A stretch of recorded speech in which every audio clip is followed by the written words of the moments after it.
جرداني رحمه الله شرحي سوحه كشة قصة عجيبة حديث كاس رابعة رضي الله عنها بين يدو تكنيسة أيو ننتوك أقل كيكو صوت عيبا ليدي مركاسو أركيها وين يسكت تكنيسة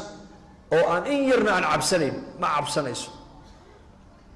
وين مقاسا شنقدع إنو توك أقل كيكو صوت عيبا أركيسا لكن ما دقاقين ما شهدين كما يدقاقين صلاة كما يبحن وعلى وحي أقل كألابو تالي ألابو بيوليني وحي يالي مركو ورسلو يلي بح الردي وكسو قليبا كن نقطة مارك تاني قدار بيكون نقطة دربي مركاسو يابي وصال نقضي حدنا وحوري هالكاد كسو قشي هالكاد كسو قشي معين الباب كو فرين هو أركا مرة اللي مركو الباب كسو قليبا وحو أركا الباب كو حرام دربي ومضحة كل دفتع قدار مركاسو يابي هذا أنا أوصل نقول دركشي كي ودبوقات دركسيوني مركاسو هل كيلو سلي وات هل كسو قشة فرنا كبح مركو قارن ماشي وحرنت هايبا ألابتي وستي ودم بودي قبلي إلى صلاة كبح سيدي وسوي وعوري كل صلاة كبح ذي بكويري وحيا كاقا تواني كودي الباب كالكو يحيي شيك بكويري 40 كنووي قايو كشيء الجرداني شرحاس قصداس مرقاس قلت له انا هو الباب كمحرم الباب حق سر الله حدابه حق سرعي ما دون السيد الباب كان لغا فرها توبت كان كتري بلنا قال الهي نظن قنيس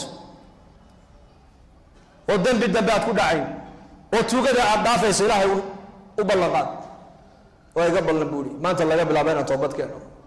هل مركلي مركو سدا يريتري الباب كوا كاسا كبح الباب كيبو كبحي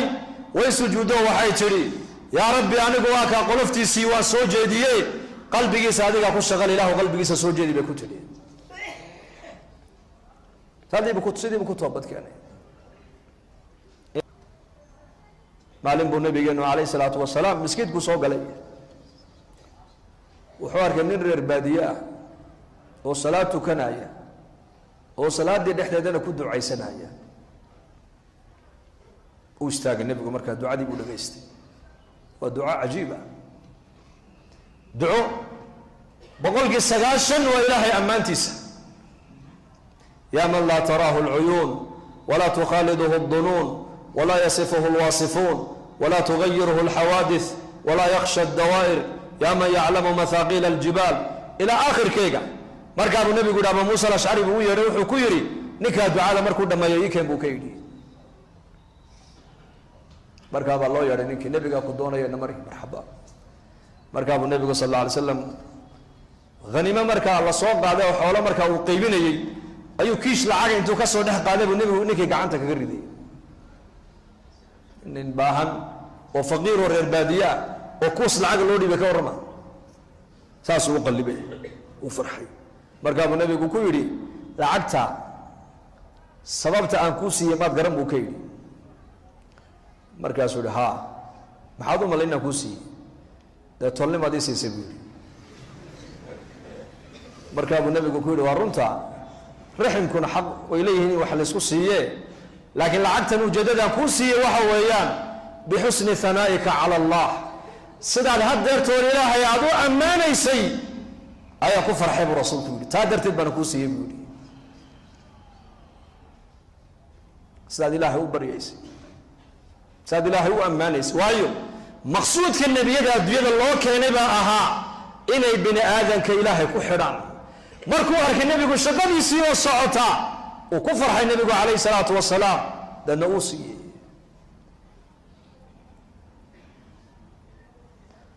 تعلق إلهي دتكو أي لليهين بنبي أكتس كوينه لعبت أكتس كم وينه حتى في سيرة عمر وعبد الله غنيمتي أيوم معلم ما كمده عمر دون فريستي مرقاسو قيبنا يا صحابة مرقاسو أركيني يربع عنكو عن مرقاسو لي دعنت المحاك هاقو يقولوا حر غزودي حلقة صحي أيا داوع عن لي جيستي بيقولوا كل داوع عمي markaasuu lacagtii Umar soo qaaday kun buu siiyay kun kale ugu daray hadda markaasuu Umar u qaybiya isagana wali meeshu taagay oo lacagtii uu tirsanaya markaasuu cumar ninkii isha ku dhiftay haddana mar labaad mar alle markuu dhaawacii arko ayuu soo qaadaa kun kalu haddana siiya markaasuu cumar haddana u qaybiyaa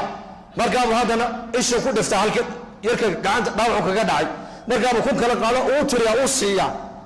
mar dambe cumar marka uu waayo ki yaraa markaasaa lagu yihi cumar baa war ninkii meesha joogay mey waxaa la yidhi xoolaha aad siisay badnideeda ayuu la dawakhay uu ka socda meeshii wallaahi baan ku dhaartay buri cumar binu khadaab hadduu ninkaa halkaa sii joogi lahaa oo ishaydu mar walba naburkaa diinta ilaahay loogu dhaawacay ishaydu ku dhici lahayd xoolaha halkaa yaalla isagaa ku dhammayn lahaa buuri ma nin ilaahay dartii u cawirmay oo diinta dadaalkeega iyo koryeelkeega iyo difaaceega loo dhaawacay baan adduunyo ka haysan buuri anigu may wallahi waan ku bixin lahaa buri wax meesha yaallo dhan ba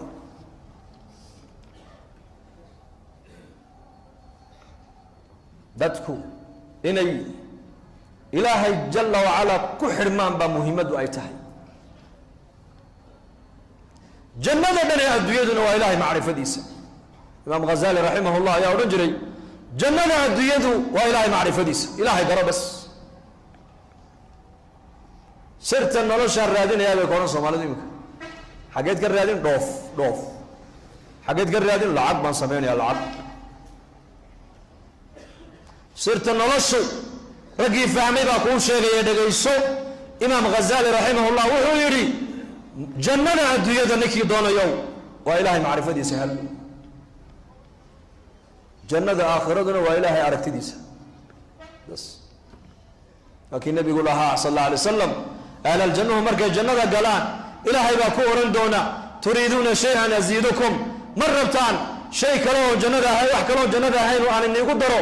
markaasay ahlu jannuhu odhanayaan alam tubayid wujuuhana watudkhilna aljannata watunajina min annaar yaa rabbi miyaad wajiyaasheedii noo cadaynin oo naartaadii naga badbaadin oo jannadaadiina aadna gelinin ma wax jannada ka fadli badan baa noo haray fayakshifu alxijaabu nebigu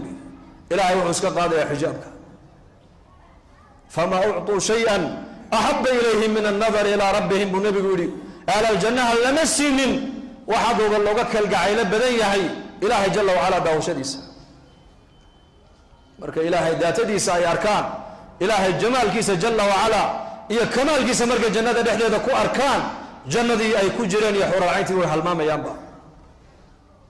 marka jannada adduunyadu waa ilaahay macrifadiisa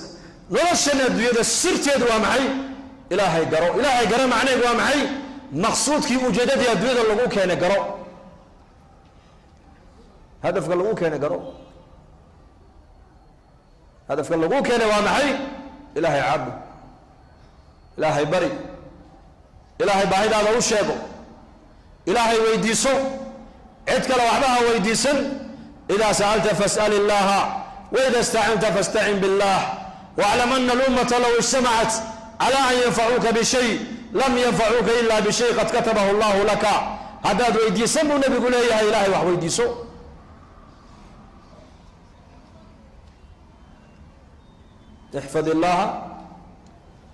ixfad illaha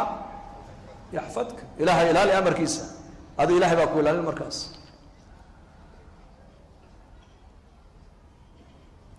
ilaahay haddaad ilaalisid amarkiisa ilaahay baa ku ilaalin siduu doonuu ku ilaalin meeshuu doonuu kugu ilaalin ibraahim calayhi salaam dab dhexdeedaa lagu ilaaliyey muuse calayhi salaam qasrigii fircoon ayaa lagu dhex ilaaliyey yunus calayhi salaam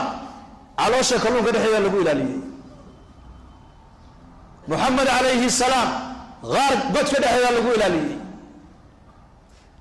qur-aanka akhriso qur-aanku waa bayaanka ilaahay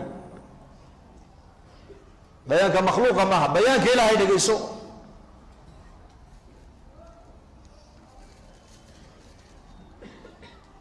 bayaan hada bayaanu linnaas ilaahay baa sidaa ku leh haddaad ilaahay amarkiisa aad ilaalisid ayaa ku ilaalin yaa ku ilaalin ilaahay siduu kugu ilaalin siduu doono meeshuu doono xilliguu doono ilaahay amarkiisa ilaali bas